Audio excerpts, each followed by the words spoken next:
Welcome, everyone. Welcome. This is the 20th of March. Thank you for joining us. We are going to have a look at how to do stock picking, which is very important right now.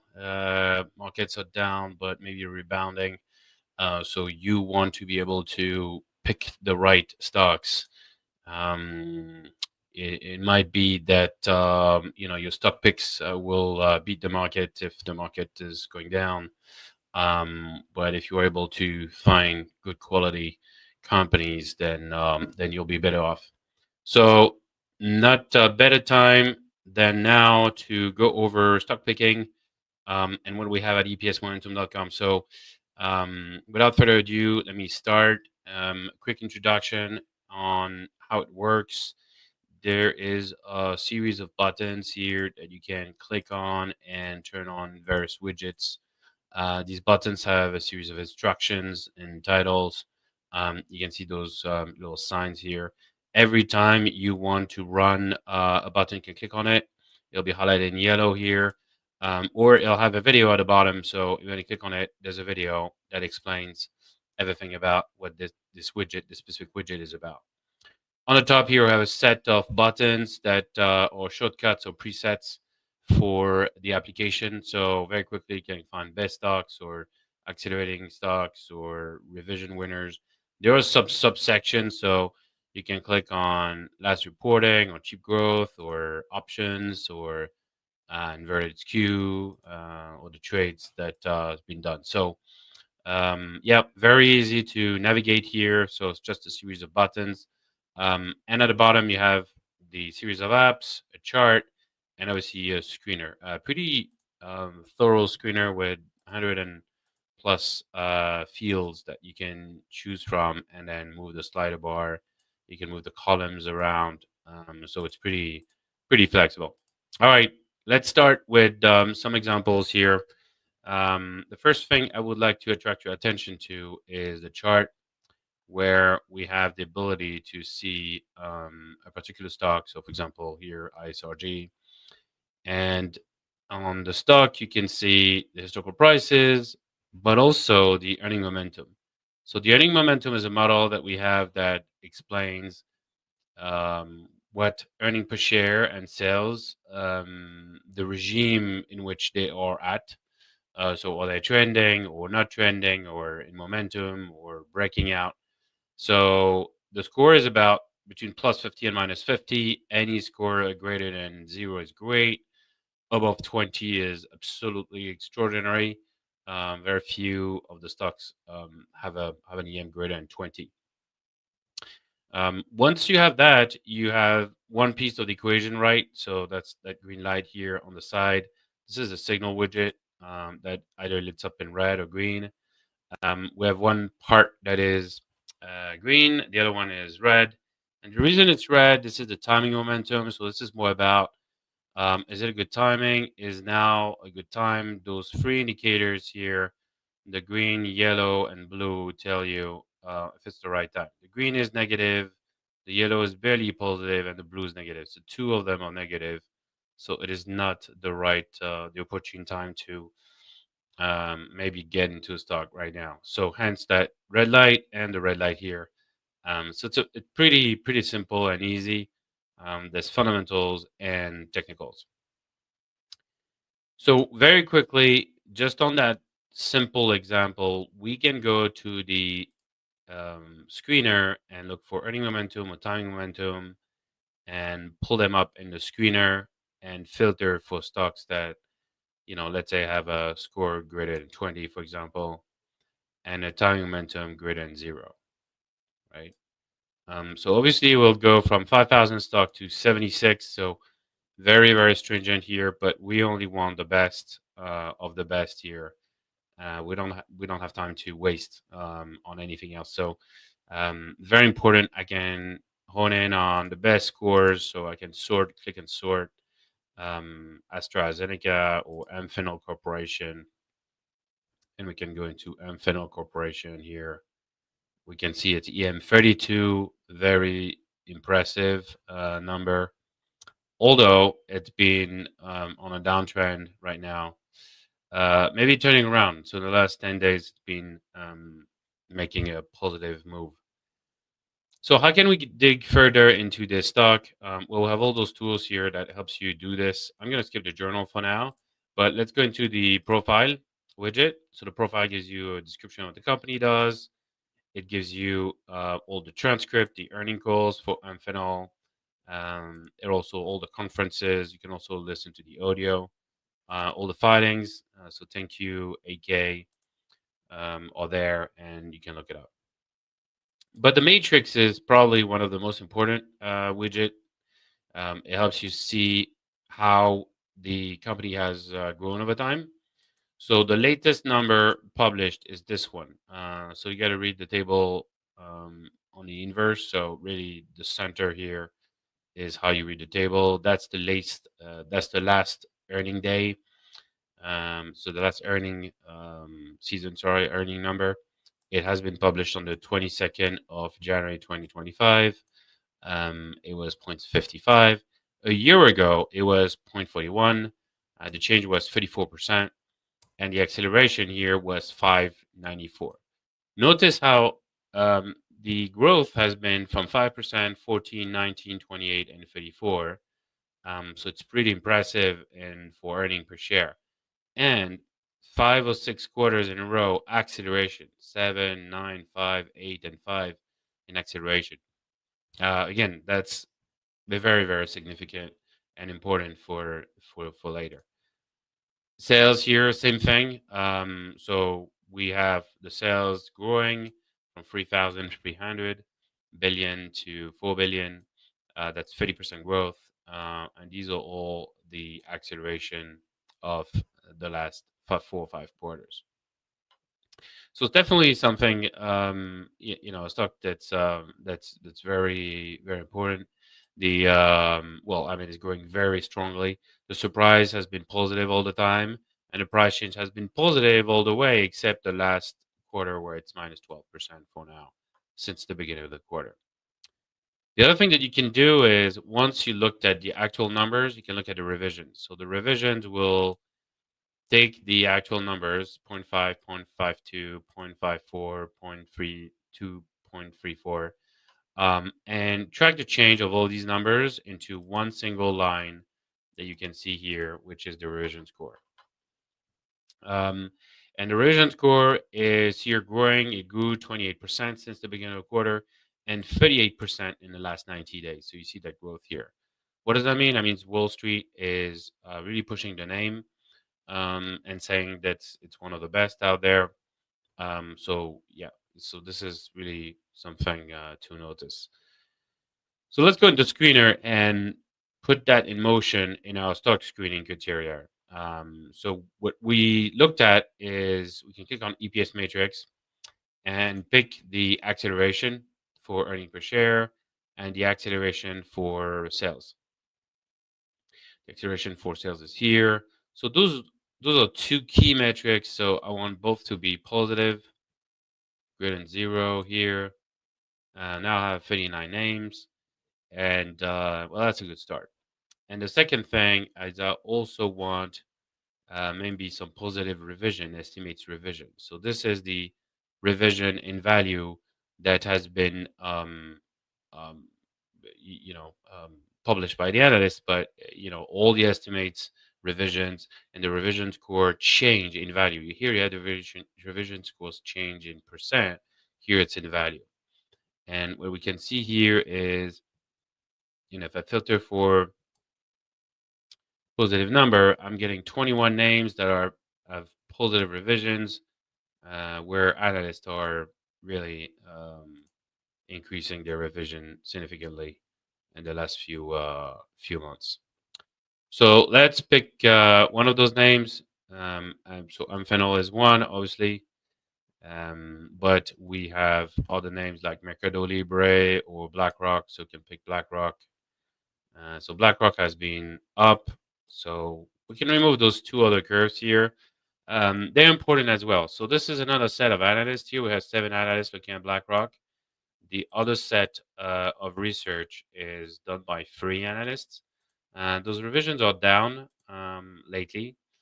But yeah, I mean, so you know, separate data set is always useful. And the RSS is sales. So here I'm not looking at earning per share, but rather sales. So kind of a downslope here. And prices have been going down in the last few weeks. Okay, so we've done the matrix, and we've picked the right field here in the screener. And I'm pretty happy with my 2020 name. Goosehead Insurance, for example, we can have a look. It's been growing and accelerating. See, it's been somewhat plateauing lately. So that's important. And that's on sales and on earning per share. It accelerated 2 quarters in a row. So one important note: there is this field here, which is um, sequential positive sales acceleration and sequential positive EPS acceleration. So those two are how many quarters in a row has this company been having positive acceleration, right? So we can say, at least one, fine, but how about two, right? So 2 quarters in a row, I want to see acceleration in earning per share. And how about we do the same for sales, right? So it's been at least 2 quarters that these companies have been growing. So one is Delcat System, EM27, very high. It's been growing. Earning per share is to the roof. Sales is obviously very high. So maybe the acquired company here or something's happening. And yeah, we can look at the earning momentum. It's extremely high. The stock is somewhat heading higher now after a little drop. And if we look at the revisions, we can see the revisions being positive. So 50% up, which is significant. And so, something that you really want to see. So this is very, very, very important here. So those are very important metrics. Those are crucial metrics for you to consider when you do the stock picking. So here I'm down to 20 names, actually 10 names. So yeah, this is a very good start. Now we can go even more stringent on things and look at other metrics that could make sense. One of them is, of course, you can look at all the financial numbers and balance sheet and revenue. We have the numbers here on a quarterly, yearly, or the full financials if you want to have a look at them.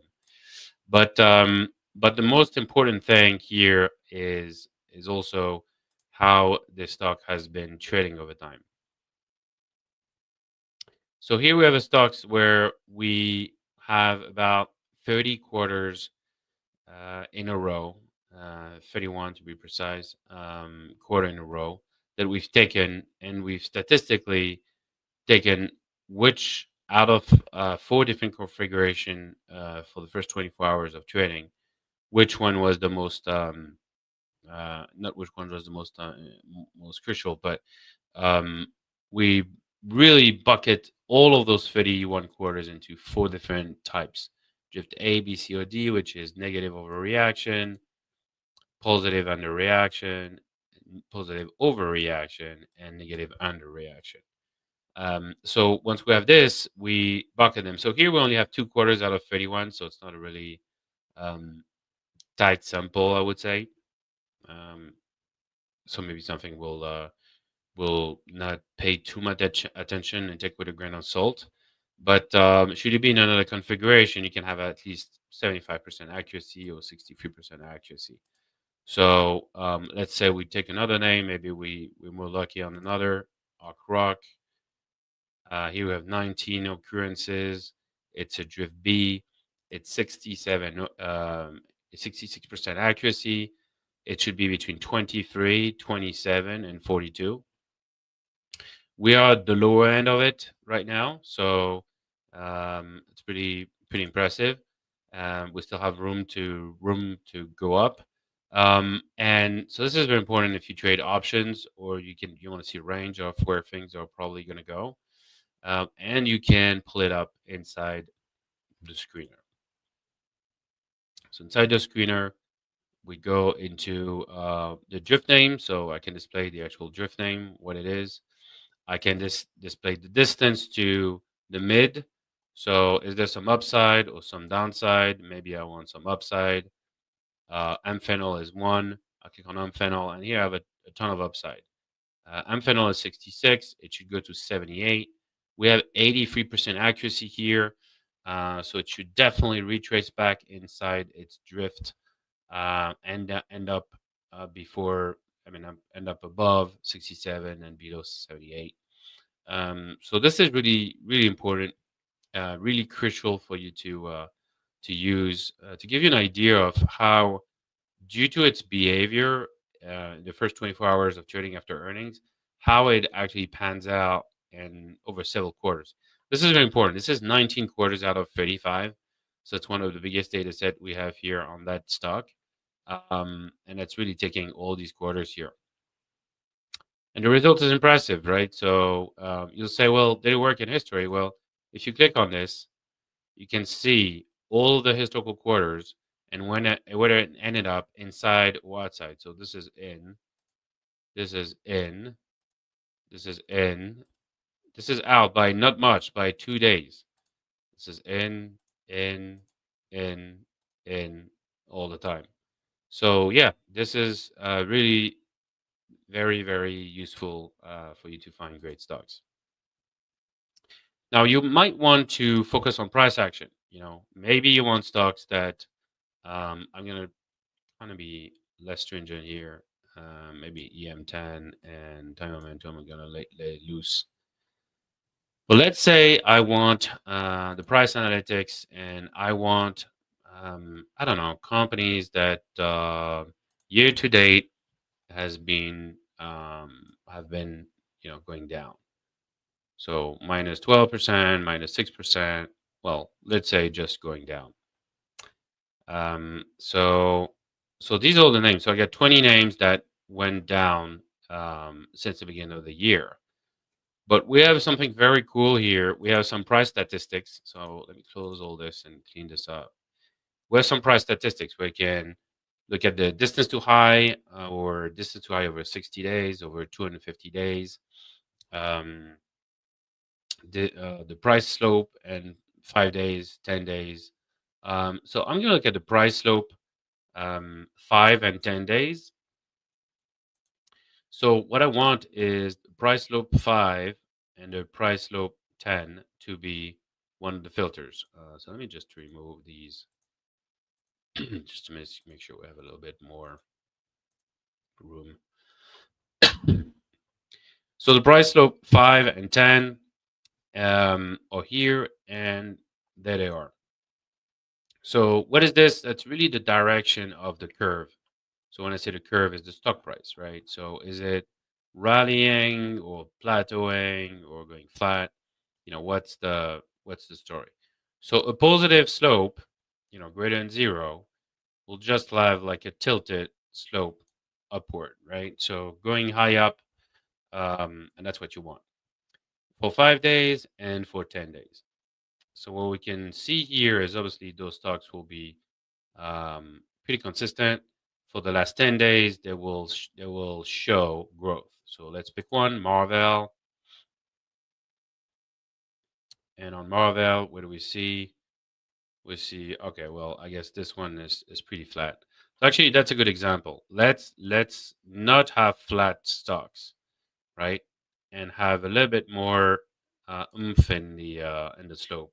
So let's say the last 5 days should be greater than 1. So this is actually how many dollars in a days. It's actually timed by 100. So that's how many cents in a day it will make for 1 unit of time. So which is 1 day. So yeah, this is the metric. So how many stocks do we have here? 19. What we are going to do, we're going to leave The 10-day just positive for now, but the 5-day a little bit more aggressive. So let's click on that and pull up AMD. Right. So AMD here in the last 5 days had been rallying up.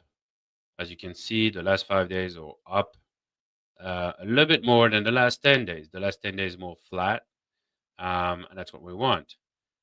But there's something very cool here, which is the EPS slow price.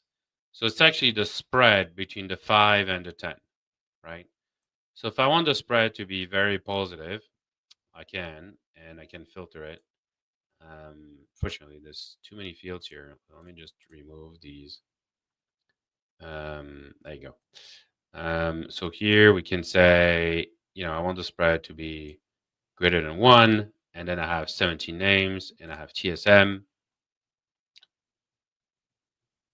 So what I'm seeing here is like the 10-day slope is flat, and the 5-day, just those 5 days, is up, right? And maybe I want things to be even more up. So I'm going to leave the 5-day flat to 0 and increase the spread there. Let's see if we get some candidate. So calm main. There you go. So 10 days flat, 5 days up. So this is like a turnaround story. Morgan Stanley. 10 days kind of flat or barely or positive mostly, and 5-day up. So really turning around. That's what we want. That's really an important feature of the system. So I can really be narrow on. I can really focus on stocks that have been down for the year to date, but yet rebounding in a certain price configuration or chart configuration, right? So Amphenol is also one. There you go, rebounding.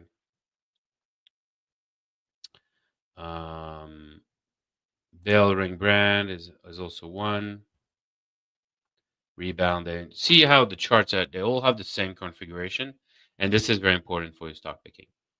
Okay. So we've seen a couple of things here. So we've seen earnings acceleration, sales, revisions, but also price analytics. There's many, many more analytics out there in our app. If you want to check it out, you can, epsmomentum.com. Yeah, this is something that I think you could be using for your stock picking to help you out. That's it for me. I hope it was useful and that you enjoyed the live. And let me know if you have questions. Thank you.